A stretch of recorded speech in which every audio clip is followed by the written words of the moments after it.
ഷാമേ, നമുക്ക് ഒരുപാട് ട്രോൾ ഗ്രൂപ്പുകളുണ്ട്. അറിയാമല്ലോ, ഒത്തിരി ട്രോൾ ഗ്രൂപ്പുകളുണ്ട്. ഇഷ്ടം പോലെ. ഞാനും അതിൽ ഏതൊക്കെയോ ഗ്രൂപ്പുകളിലൊക്കെ അംഗമാണ്. ഗ്രൂപ്പിലാണെന്ന് ഓർമ്മയില്ലേ? ഉണ്ട്. ICU-ലൊക്കെ ഉണ്ട്. ICU. അപ്പോൾ അതാണ് നമുക്ക് അറിയേണ്ടത്. ഇന്റർനാഷണൽ ചളു യൂണിയൻ അതിലുണ്ട് കേട്ടോ. അതിനകത്ത് നേരത്തെയൊക്കെ കയറി ഞാൻ നോക്കുമായിരുന്നു, ഇപ്പം അങ്ങനെ നോക്കാറില്ല. അതിനകത്ത് ഒരു പ്രശ്നം ആളുകൾ പറയുന്നത്, ഈ ട്രോൾ ഗ്രൂപ്പുകൾ ഹിന്ദു ദൈവങ്ങളെ ടാർഗറ്റ് ചെയ്യുന്നു എന്നൊരാക്ഷേപം വരുന്നു. അതിൽ എന്തുമാത്രം സത്യമുണ്ട്? ഇത് കഴിഞ്ഞ മാസമാണ് ഇത് വ്യാപകമായി ഈ ICU-വിൻ്റെ പേജിൽ, അവരുടെ ട്രോൾ ഗ്രൂപ്പിലല്ല, പേജിൽ വ്യാപകമായി ഇത് സംബന്ധിച്ചുള്ള ഇത്തരത്തിലുള്ള ഹിന്ദു പുരാണ കഥാപാത്രങ്ങൾ, ഹിന്ദു ദൈവങ്ങൾ ഇവരെയൊക്കെ ആക്ഷേപിച്ചുകൊണ്ടുള്ള വ്യാപകമായിട്ടുള്ള പോസ്റ്റുകൾ പ്രത്യക്ഷപ്പെട്ടിരിക്കുന്നത്. ഇതിനു മുമ്പ് കുറേ കാലങ്ങൾക്ക് മുമ്പ് സാധാരണ ഇതിൽ കുറച്ചൊക്കെ ഈ പറയുന്ന പോലെ സാധാരണ ഇതിൽ കാണാറുള്ളത് BJP വിരോധവും കോൺഗ്രസ് വിരോധവും ഒക്കെയാണ് സാധാരണ ഇതിൽ കൂടുതലായി കണ്ടുവരുന്നത്. ഇതൊരു ഇടതുപക്ഷ അനുഭാവമുള്ളതാണ് ഇതിൻ്റെ അഡ്മിൻ പാനൽ എന്ന് വലിയ തോതിൽ വിമർശിക്കാറുണ്ട്. ഇടയ്ക്ക് ക്യാപ്സ്യൂൾ പോലെ CPM-നെ വിമർശിക്കുന്ന തരത്തിലുള്ള ട്രോളുകൾ ഇതിൽ വരുമ്പോൾ ഇതിൽ സാധാരണയായി വരുന്ന കമൻറ്റ് എന്താണ്, അഡ്മിനെ ഈ മാസത്തെ CPM-ന്റെ AKG സെന്ററിൽ നിന്ന് ഈ മാസത്തെ ശമ്പളം നിങ്ങൾക്ക് കിട്ടിയില്ലേ എന്നുള്ള ചോദ്യം ഇവിടെ വരാറുണ്ട്. അത് വരാനുള്ള കാരണം ക്യാപ്സ്യൂൾ പോലെ ചില വല്ലപ്പോഴും ഒക്കെ എന്താ പറയുക, ഈ പറയുന്ന ഈ വേനലും മഴയും വെയിലും മഴയും ഒരുമിച്ച് വരുന്ന പോലെ വല്ലപ്പോഴും ഒക്കെ ഉള്ള ഒരു പ്രതിഭാസം പോലെയാണ് ഇത്തരത്തിലുള്ളത് വരുന്നത്. അപ്പോൾ ഇതിൽ സംഭവിച്ചിരിക്കുന്നത് കഴിഞ്ഞ മാസമാണ് വ്യാപകമായി ഇത്തരത്തിലുള്ള ട്രോളുകൾ വന്നിരിക്കുന്നത്. ഇവരെക്കുറിച്ച് രണ്ട് വാക്ക് സംസാരിക്കണം, ഇവരെക്കുറിച്ചുള്ള അഭിപ്രായം എന്താണെന്ന് ചോദിച്ചുകൊണ്ടുള്ള കാര്യങ്ങളൊക്കെ വ്യാപകമായി എല്ലാ മീഡിയയിലും, നമ്മൾ മാത്രമല്ല എല്ലാ മീഡിയകളുടെയും മെസ്സഞ്ചറുകളിലേക്ക്, അവരുടെയൊക്കെ പേജുകളിലെ മെസ്സഞ്ചറുകളിലേക്ക് സ്ഥിരമായി മെസ്സേജുകൾ ഇത് സംബന്ധിച്ച് വരുന്നുണ്ടായിരുന്നു. അത് വരാനുള്ള കാരണം ഇക്കഴിഞ്ഞ ജൂൺ 25 ശ്രീരാമൻ്റെ ചിത്രം അത് സലീം കുമാറുമായിട്ട് ബന്ധപ്പെടുത്തിക്കൊണ്ട് ക്ലബ് ചെയ്തുകൊണ്ട് അത് ഇത് ചെയ്തുകൊണ്ട് എഡിറ്റ് ചെയ്തെടുത്തിരിക്കുന്ന ഒരു ചിത്രമാണ്. അത് നമ്മുടെ പുലിവാൽ കല്യാണം സീനിൽ സലീം കുമാർ കാറിന് ഒരു സൈഡിൽ ഇരിക്കുകയും അതിൻ്റെ തൊട്ട് ഇപ്പുറത്ത് നിൽക്കുന്ന കൊച്ചി ഹനീഫ വെള്ളമെടുത്തൊഴിക്കുന്നത്, അതിൽ സലീം കുമാറിനെ ശ്രീരാമനാക്കി മാറ്റിയിരിക്കുകയാണ്. അതിൽ ക്യാപ്ഷൻ ഇതാണ്, എൻ്റെ അമ്പും വില്ലും വരെ നനഞ്ഞു പോയല്ലോടാ എന്നാണ് പറഞ്ഞിരിക്കുന്നത്. അതിൽ നീറ്റ് എക്സാമിൻ്റെയും നെറ്റ് CSIR തുടങ്ങിയ ചോദ്യപേപ്പറുകൾ ചോർന്നതുമായി ബന്ധപ്പെട്ടാണ് ഈ വിഷയത്തെ എടുത്തിരിക്കുന്നത്. അപ്പം ഈ അയോധ്യയിലെ രാമക്ഷേത്രത്തിൽ ചോർച്ചയുണ്ടായി എന്നുള്ള വാർത്ത വന്നല്ലോ, അതിനുശേഷമാണ് ഇത്തരത്തിലുള്ള വ്യാപകമായിട്ടുള്ള ഇത് വന്നിരിക്കുന്നത്. ഈ രാംലല്ലെ ജനാർദ്ദനാക്കിയിട്ടുണ്ട്. ഒരു ചിത്രത്തിൽ ശ്രീരാമനെ നമ്മുടെ കല്യാണരാമനിലെ ഇന്നസെന്റ് ഒരു പാത്രം, ഒരു എന്താ പറയുക, അണ്ടാവ് ഇതിങ്ങനെ പൊക്കുന്ന രംഗമായിട്ട് ശ്രീരാമൻ ഇന്നസെന്റ് ആയിട്ട് ഒരു കിരീടം വെച്ച് കൊടുത്തിരിക്കുകയാണ്. ഇങ്ങനെയൊക്കെയുള്ള കുറേ സാധനങ്ങൾ. പിന്നെ ഒരെണ്ണത്തിലെ മാമൂക്കോയ, ജയിലിൽ കിടക്കുന്ന മാമൂക്കോയാണ് ശ്രീരാമൻ. ജയിലിൽ കിടക്കുന്ന മാമൂക്കയാണ്.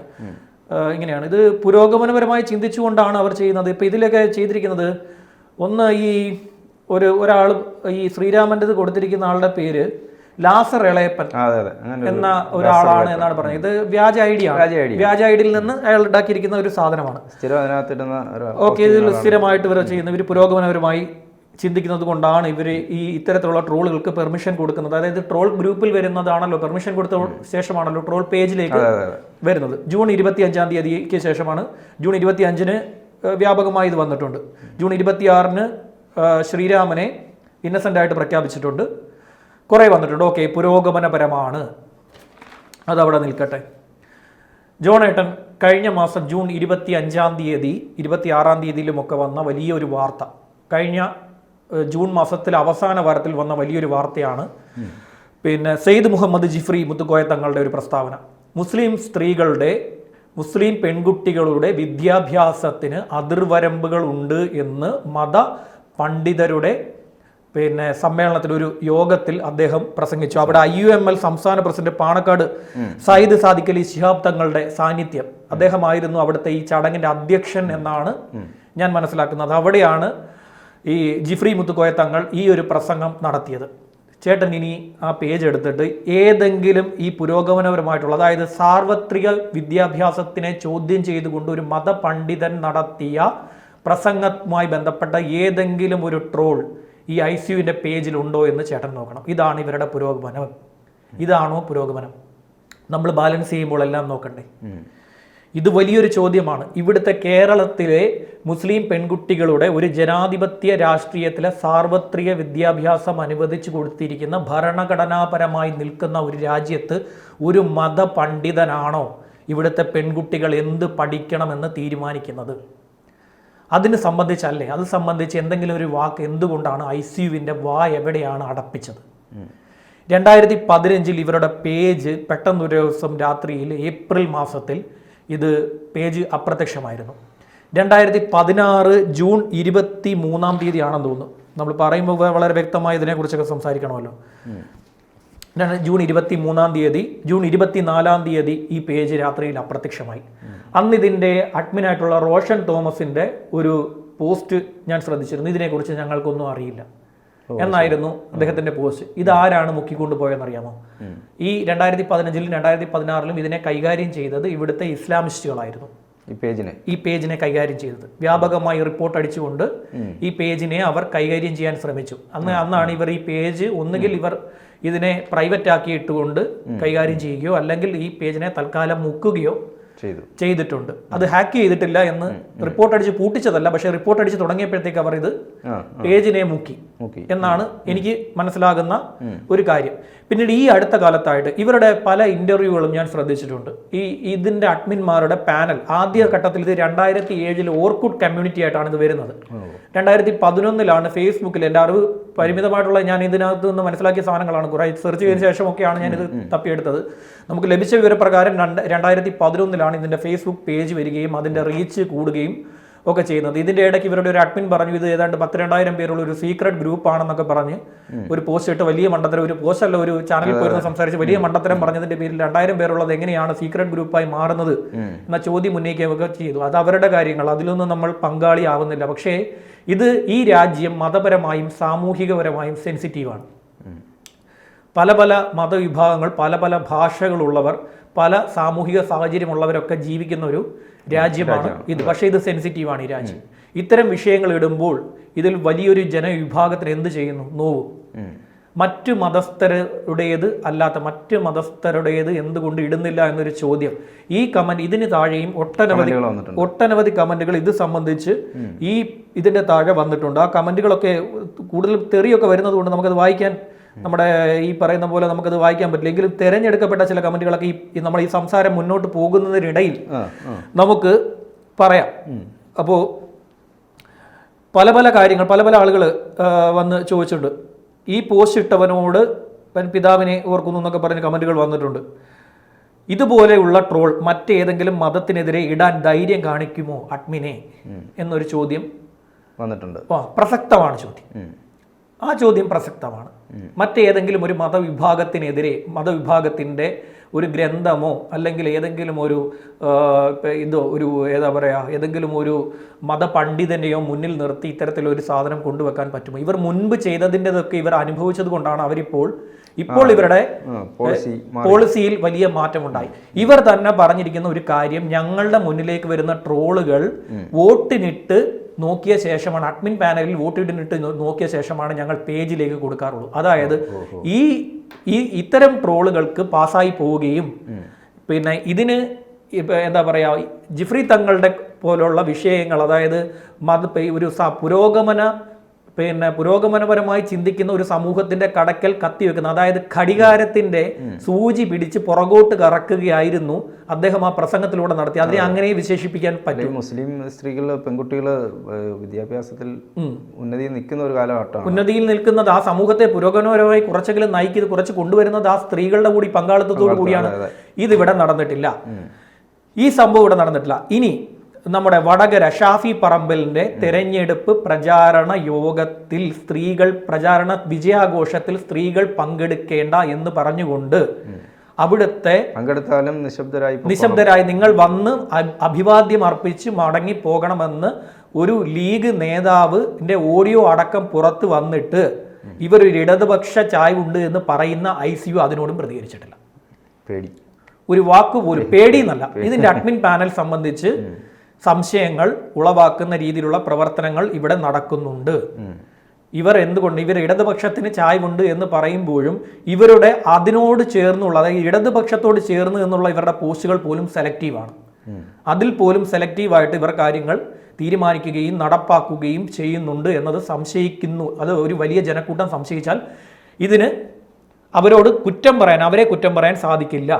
ഇവരുടെ താഴെ വരുന്ന കമന്റുകളിൽ വരുന്ന ഭൂരിഭാഗം കമന്റുകളും അത് വായിച്ചു നോക്കിയാൽ നമുക്ക്, ഇവർ തന്നെ വായിച്ചു നോക്കിക്കഴിഞ്ഞാൽ ഇവരുടെ പോളിസി ആളുകൾക്ക്, അതായത് ചുവപ്പിൽ കലർന്ന പച്ച നിറം വ്യക്തമായി തുടങ്ങുന്നു എന്ന കാര്യത്തിൽ സംശയമില്ല. ഇത് ക്യാപ്സ്യൂൾ പോലെ എന്തെങ്കിലുമൊക്കെ ഇടതുപക്ഷത്തിനെതിരെ കൊണ്ടുവരുന്നു എന്നല്ലാതെ, ക്യാപ്സ്യൂൾ പോലെ ഇടതുപക്ഷത്തിനെതിരെയെങ്കിലും വരുന്നുണ്ട്. പക്ഷെ ഇത്തരം കാര്യങ്ങളിൽ ഇവർക്ക് എന്തുകൊണ്ടാണ് മിണ്ടാൻ പറ്റാത്തത്? നമുക്ക് ചുരുക്കം പറഞ്ഞാൽ ഇതിനെ നിയന്ത്രിക്കുന്നത് മറ്റാരോ ആണോന്ന് സംശയിക്കേണ്ടിയിരിക്കുന്നു. സംശയം എന്തുകൊണ്ട് സംശയിക്കാതിരിക്കാൻ എന്ത് കാര്യം ചൂണ്ടിക്കാണിക്കും? ഇവരുടെ ട്രോൾ പേജുകളിൽ ഞാൻ ഇതിൻ്റെ ഒരു ഗ്രൂപ്പിൽ അംഗമായിട്ടുള്ള ഒരു മനുഷ്യനോട് ഞാൻ ഇത് സംബന്ധിച്ചുള്ള ചോദ്യം ചോദിച്ചപ്പോൾ അദ്ദേഹം പറഞ്ഞത്, പിന്നെ ഞാൻ ഇനി പെർമിഷൻ കിട്ടുന്നില്ല. ഞങ്ങൾ ട്രോൾ ഇട്ടാലും അതിന് പെർമിഷൻ പേജിൽ കൊടുത്താൽ, അഡ്മിൻ കൊടുത്താൽ മാത്രമേ പേജിലേക്ക് ഇത് വരികയുള്ളൂ. ആ പെർമിഷൻ അവർക്ക് കിട്ടുന്നില്ല. ഈ 2000-ലാണെന്നാണ് എൻ്റെ മനസ്സിലായത്. 2000 ഇതിനെയൊക്കെ നിയന്ത്രിക്കുന്നതിന് വേണ്ടിയിട്ടുള്ള ഈ information technology act section 66A പ്രകാരം ഈ ട്രോളുകളെ, അന്നത്തെ നിയമപ്രകാരം ട്രോളുകളെ നിയന്ത്രിക്കാൻ സാധിക്കുമായിരുന്നു. ഇൻഫർമേഷൻ ടെക്നോളജി ആക്ട് 66A, അതായത് ആക്ഷേപകരമായിട്ടുള്ള ഉള്ളടക്കം ഓൺലൈനിൽ വരുന്നതിനെ നിയന്ത്രിച്ചുകൊണ്ടുള്ള വകുപ്പായിരുന്നു അത് പ്രകാരം ഈ ട്രോളുകളെ നിയന്ത്രിക്കാൻ രാജ്യത്തിന് സാധിക്കുമായിരുന്നു. പക്ഷേ 2015, അതായത് 15 വർഷങ്ങൾക്കിപ്പുറം Shreya Singhal versus union of India കേസിൽ ഈ നിയമത്തിനേക്കാൾ മുകളിൽ പ്രാധാന്യമാണ് എന്തിന്, ഒരു അഭിപ്രായ സ്വാതന്ത്ര്യത്തിനെന്ന് സുപ്രീം കോടതി ഈ ശ്രേയ സിംഗാൾ കേസിൽ വിധിയിൽ പരാമർശിക്കുന്നുണ്ട്. വിധിയിൽ എഴുതി, അഭിപ്രായ സ്വാതന്ത്ര്യമാണ് ഈ 66A എന്ന് പറയുന്ന സെക്ഷൻ 66A പ്രാധാന്യം അഭിപ്രായ സ്വാതന്ത്ര്യത്തിനാണ് എന്ന് പറഞ്ഞ് വിധി എഴുതുകയും പിന്നാലെ ഈ സെക്ഷൻ റദ്ദാക്കപ്പെടുകയും ചെയ്തു. ഇത് 2015. പിന്നീട് 2020 ഇതേ സുപ്രീം കോടതി ഒക്ടോബറിൽ അവരുടെ വിധിയിൽ പറഞ്ഞിരിക്കുന്ന കാര്യം ഞാൻ വായിക്കാം. അഭിപ്രായ സ്വാതന്ത്ര്യത്തിനുള്ള, അതിൻ്റെ മലയാള പരിഭാഷയാണ് ഞാൻ വായിക്കുന്നത്. അഭിപ്രായ സ്വാതന്ത്ര്യത്തിനുള്ള അവകാശം ഇന്ത്യയിൽ ഏറ്റവും ദുരുപയോഗം ചെയ്യുന്ന അവകാശമാണ്. ഇതേ സുപ്രീം കോടതിയാണ് 2020 ആ സെക്ഷനെതിരെ 2015 ശ്രേയ സിംഗാൾ കേസിൽ വിധി എഴുതിയ സുപ്രീം കോടതി 2020 ഒക്ടോബർ മാസത്തിൽ പറഞ്ഞു, ഇന്ത്യയിൽ ഏറ്റവും കൂടുതൽ ദുരുപയോഗം ചെയ്യപ്പെടുന്ന വിധി എന്ന് പറയുന്നത്, വകുപ്പെന്ന് പറയുന്നത്, സ്വാതന്ത്ര്യം ഇതെന്ന് പറയുന്നത് അഭിപ്രായ സ്വാതന്ത്ര്യമാണ്. അവകാശം എന്ന് പറയുന്നത് അഭിപ്രായ സ്വാതന്ത്ര്യമാണ് എന്ന് സുപ്രീം കോടതിക്ക് പറയേണ്ടി വന്നു. അതായത് കാലാകാലങ്ങളിൽ ഉണ്ടാകുന്ന മാറ്റം ഈ രാജ്യത്തിന്റെ അഖണ്ഡതയെ ബാധിക്കുന്ന തരത്തിൽ അഭിപ്രായ സ്വാതന്ത്ര്യം എന്ന പേരിൽ എന്തും കൂട്ടിക്കുഴച്ച് കൊണ്ടുവരാൻ, എന്തിനും കളറടിച്ച്, എന്തിൻ്റെയും മുകളിൽ ഉള്ളിലുള്ള തീവ്രവാദ മനസ്സിന് മുകളിൽ ഏതെങ്കിലും പാർട്ടിയുടെ നിറമടിച്ച് കൊണ്ടുവന്ന് വിൽക്കാൻ പറ്റുന്ന വസ്തുവായി അഭിപ്രായ സ്വാതന്ത്ര്യം മാറിയിരിക്കുന്നു എന്ന് എന്ന് സുപ്രീം കോടതിക്ക് പോലും ബോധ്യപ്പെട്ടു. ഇപ്പോൾ ഇവിടെ ഉണ്ടാക്കിയിരിക്കുന്നത് വ്യാപകമായി ഇത്തരത്തിൽ ഹിന്ദു ദൈവങ്ങളെ അപമാനിക്കുന്ന കാര്യങ്ങൾ ഇതിലേക്ക് വരുന്നു. ഇവരുടെ ഒന്നോ രണ്ടോ അല്ല, ജയിൽ കിടക്കുന്ന മാമുക്കോയെ ഞാൻ പറഞ്ഞല്ലോ. അപ്പോൾ വിദ്യാർത്ഥികൾ ചോദിക്കുകയാണ്, വിഷയം എന്താണെന്ന് ചോദിച്ചു കഴിഞ്ഞാൽ, ഞങ്ങൾ എന്തോരം കഷ്ടപ്പെട്ട് എത്ര പൈസ ചിലവാക്കി കുറേ നാളുകൾ എടുത്ത് പഠിച്ചാണ് ഈ പരീക്ഷയ്ക്ക് വേണ്ടി തയ്യാറാക്കുക. നീറ്റാണ് വിഷയം. അതിൽ ശ്രീരാമൻ്റെ ഒരു ചിത്രം, നമുക്ക് ഈ പറയുന്ന ക്ഷേത്രം ചോരുന്നെങ്കിൽ അതിനെ വേറൊരു രീതിയിൽ ട്രോളാം. ഒരു ദൈവത്തിനെ, ഒരു വലിയ ജനവിഭാഗത്തിൻ്റെ വിശ്വസിക്കുന്ന ഒരു ആരാധനാമൂർത്തിയെ ഇത്തരത്തിൽ ട്രോളിലെ കഥാപാത്രമാക്കി, അതും അങ്ങേയറ്റം വൾഗറാക്കിക്കൊണ്ട് ട്രോളിലെ കഥാപാത്രമാക്കി എന്തിനാണ് കൊണ്ടുവരുന്നത്? മതനിരപേക്ഷത എന്ന് പറയുന്നത് മറ്റൊരു മതത്തിന്റെ നെഞ്ചത്ത് കയറാനുള്ള ലൈസൻസ് അല്ല, ഒരിക്കലുമല്ല. മതസ്വാതന്ത്ര്യം എല്ലാവർക്കും ഉണ്ട്. ഒരാളുടെ വിശ്വാസത്തെ ഹനിക്കപ്പെടുന്ന പരിപാടികൾ നടത്താൻ പാടില്ല, അത് ചെയ്യാൻ പാടില്ല. ഒരു വിശ്വാസത്തെയും, ഇപ്പം നാളെ ഇത് മറ്റൊരാളുടെ മതവിശ്വാസത്തെയോ ഹനിക്കപ്പെടുന്ന രീതിയിൽ, ആ ഒരു മതവിശ്വാസത്തെ ഹനിക്കപ്പെടുന്ന രീതിയിൽ ചെയ്യാൻ പാടില്ല എന്ന് വെച്ച് ജിഫ്രി തങ്ങൾ പെൺകുട്ടികൾ പഠിക്കുന്നതിൽ അതിർവരമ്പുകൾ ഉണ്ടെന്ന് പറയുന്നത് മതവിശ്വാസം അല്ല. അത് ഈ രാജ്യത്തിന്റെ പുരോഗമനത്തിന്റെ നിയമത്തിന് എതിരെന്ന് അപ്പുറം പുരോഗമനത്തിന്റെ കടികാരത്തെ ജിഫ്രി തങ്ങൾ പുറകിൽ നിന്ന് കയറ് കെട്ടി വലിക്കുകയാണ്. പുറകോട്ടാണ് അദ്ദേഹത്തിന്റെ സൂചി, പുറകോട്ടാണ് ഓടിക്കൊണ്ടിരിക്കുന്നത്. അതിനെതിരെയല്ലേ ശബ്ദിക്കേണ്ടത്? അതിനെതിരെ എന്തുകൊണ്ട് ഇവിടുത്തെ ട്രോൾ ഗ്രൂപ്പുകൾക്ക് സംസാരിക്കാൻ സാധിക്കുന്നില്ല? ഇതൊക്കെ യുണൈറ്റഡ് കിങ്ഡം 1988 തന്നെ ഏതാണ്ട് ഈ പറയുന്ന ഇന്റർനെറ്റിന്റെ ഒക്കെ ഈ അവർ മുൻകൂട്ടി ചിന്തിച്ചിട്ടുണ്ട്. അല്ല, അവിടെ പിന്നെ നെറ്റ് ആ സമയത്തൊക്കെ കമ്പ്യൂട്ടർ സംവിധാനം അതല്ല, അവരിതിനെ ഈ പറയുന്ന 2024 എത്തുമ്പോൾ ഇതിന്റെയൊക്കെ അവസ്ഥ ഈ രീതിയിൽ ബാധിക്കുമെന്ന് മനസ്സിലാക്കിക്കൊണ്ട് അവർ 1988 തന്നെ ഇത് സംബന്ധിച്ചുള്ള നിയമം അവരോടെ കൊണ്ടുവന്നിട്ടുണ്ട്. പിന്നെ ട്രോളുകൾ നമുക്ക് ആക്ഷേപഹാസ്യം, അത് രാഷ്ട്രീയപരമായിട്ടുള്ള ട്രോളുകളാണെങ്കിലും ആക്ഷേപഹാസ്യം എന്ന് പറയുന്നത് നമുക്ക് എപ്പോഴും എൻജോയ് ചെയ്യാൻ പറ്റുന്ന ഒന്നാണ്. പക്ഷെ അതിലാണ് ശരിക്കും പറഞ്ഞു കഴിഞ്ഞാൽ അതിർവരമ്പുകളുള്ളത്. മറ്റൊരാളുടെ മതവിശ്വാസം, ഒരു ആരാധനാമൂർത്തിയെ കൊണ്ടുവന്ന് അതിന് മുകളിൽ ഒരു കിരീടവും വെച്ച് ഏതെങ്കിലും ഒരു സിനിമാ നടന്റെ മുഖത്ത് ഏതെങ്കിലും ഒരു ഹാസ്യ കഥാപാത്രം, അതായത് പുലിവാൽ കല്യാണത്തിലെ സലീം കുമാർ എന്ന് പറയുന്നത് വിദേശത്തേക്ക് പോവുകയും വിദേശത്ത് പിന്നെ മണവാളൻ എന്ന് പറയുന്ന കഥാപാത്രം അവിടെ നിന്നും നാട്ടിലേക്ക് വരികയും നാട്ടിൽ ഒരു ഡ്രൈവറുടെ അടിമയായി മാറേണ്ടി വരികയും ഒക്കെ ചെയ്യുന്ന വളരെ തമാശപരമായിട്ട് നമ്മളൊക്കെ കണ്ട ഒരു കഥാപാത്രമാണ്. പക്ഷെ അതിന് സലീം കുമാറിന് ഒരു കിരീടവും വെച്ച് ഒരു അമ്പും വില്ലും കൊടുത്ത് സലീം കുമാറിന്റെ നീല നിറവുമാക്കി മാറ്റി പിന്നെ ഈ പറയുന്ന പോലെ ശ്രീരാമനാക്കി അവതരിപ്പിച്ച് സലീം കുമാറിന്റെ ദേഹത്തേക്ക് കാറ് കഴുകുന്ന വെള്ളം കോരി ഒഴിക്കുന്ന എന്താ പറയുക, പിന്നെ കൊച്ചിൻ ഹനീഫ എന്ന് പറയുന്ന പിന്നെ കഥാപാത്രം. എങ്ങനെ ഇവിടുത്തെ വിശ്വാസികൾ ഇതിനെയൊക്കെ സഹിഷ്ണുതയോടുകൂടി നോക്കിക്കാണും? അത് ഇവരെ പോലെ തന്നെ മറ്റു ട്രോൾ ഗ്രൂപ്പുകളുണ്ട്. അവർക്ക് എല്ലാ തരത്തിലുള്ള വിഷയങ്ങളും അവർ കൊണ്ടുവരുന്നുണ്ട്. ഈ സഹിഷ്ണുതയോട് ഒരു മതത്തിൻ്റെ വിശ്വാസത്തെ എടുത്ത് ഈ രീതിയിൽ കൈകാര്യം ചെയ്യാൻ പാടില്ല എന്നാണ് നമ്മളെന്ന് പറയുന്നത് നല്ലൊരു ജനവിഭാഗം, ഇതിലൊക്കെ വിശ്വസിക്കുന്ന ജനവിഭാഗം എന്താ പറയുക കരുതുന്നത്. അവരുടെ ഈ പറയുന്ന വിശ്വാസത്തെ ഹനിക്കാൻ പാടില്ല. നിങ്ങൾക്ക് രാംലല്ലയിൽ ചോർന്നെങ്കിൽ രാംലല്ല പണിതു എന്ന് പറഞ്ഞ അവിടെ പറയുന്ന പ്രധാനിയായിട്ട് നിന്നിരിക്കുന്ന മോദിക്കെതിരെ ട്രോളണം. ചോരുന്നുണ്ടെങ്കിൽ ആ ചോരുന്നു എന്ന് പറയുന്ന പോലും വ്യാജമാണെന്നാണ് നാഷണൽ മീഡിയ റിപ്പോർട്ട് ചെയ്തിരിക്കുന്നത്. ഇവിടുത്തെ കേരള മീഡിയ അല്ല, നാഷണൽ മീഡിയ ഈ ചോരുന്നു എന്ന് പറയുന്ന വാർത്ത വ്യാജമാണ് എന്ന് പറഞ്ഞിട്ട് അവിടെ നിന്ന് റിപ്പോർട്ട് ചെയ്തിട്ടുണ്ട്. അതുപോലെ തന്നെ നീറ്റ് എക്സാം ഇവരുടെ ചോദ്യപേപ്പർ ചോർന്നു എന്നുണ്ടെങ്കിൽ അതിന് ഉത്തരവാദിത്തപ്പെട്ട പിന്നെ ആൾക്കാരെയല്ലേ ട്രോൾ ഉണ്ടത്. അവിടെ രാമനെ കൊണ്ടുവന്ന് വരുത്തേണ്ട എന്തിനാണ് രാമനെ ലക്ഷ്യം വെക്കുന്നത്? അതാണ് നമ്മുടെ പ്രധാനപ്പെട്ട ചോദ്യം. ആ ചോദ്യം ചോദിച്ചുകൊണ്ട് നമുക്ക് അവസാനിപ്പിക്കാം. കൂടുതൽ വാർത്തകളും വിശേഷങ്ങളും നിങ്ങളിലേക്ക് എത്താൻ ABC മലയാളം സബ്സ്ക്രൈബ് ചെയ്യുക, ബെൽ ബട്ടണും അമർത്തുക.